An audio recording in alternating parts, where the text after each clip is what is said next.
Bienvenue dans Simo Auto. Signification du code défaut P0103. Le code d'erreur P0103 est un code défaut générique pris en charge par une variété de véhicules fabriqués. Le code indique qu'il y a un problème au niveau du circuit de débitmètre d'air, valeur d'entrée trop haute. Le code P0103 est défini lorsque le calculateur de moteur détecte que la valeur transmise par le débitmètre d'air massique ne se situe pas dans la plage de valeurs attendues. Le débitmètre d'air contient un fil qui est exposé au flux d'air d'admission. Le calculateur de gestion moteur applique une tension spécifique à ce fil pour le chauffer à une certaine température. L'air d'admission refroidit le fil chauffé et modifie sa résistance.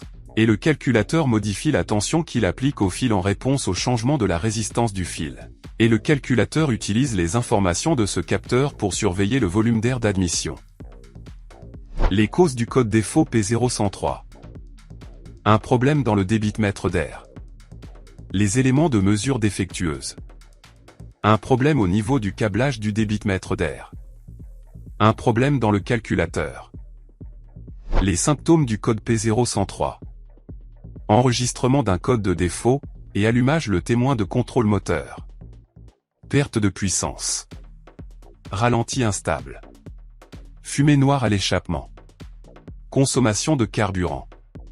Démarrage difficile. Autres symptômes possibles de conduite ou même aucun symptôme. Comment contrôler un débitmètre d'air massique? Vérifier le connecteur de débitmètre d'air que bien fixé.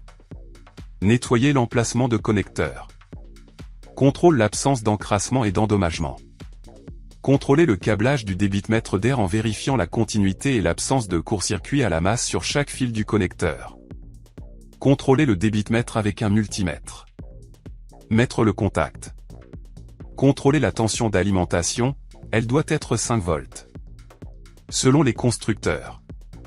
Contrôler la continuité des conduites de liaison entre le connecteur de calculateur débranché et le connecteur du débitmètre. Contrôler le signal de sortie, elle doit être entre 5 volts et 1 volt, selon les constructeurs. Lorsque vous retirez le débitmètre d'air, veillez à ne jamais toucher les fils, parce que les fils sont délicats et petits. La durée de vie d'un débitmètre d'air est difficile à déterminer, mais on peut généralement compter qu'il faut la changer à partir de 150 000 km et 200 000 km.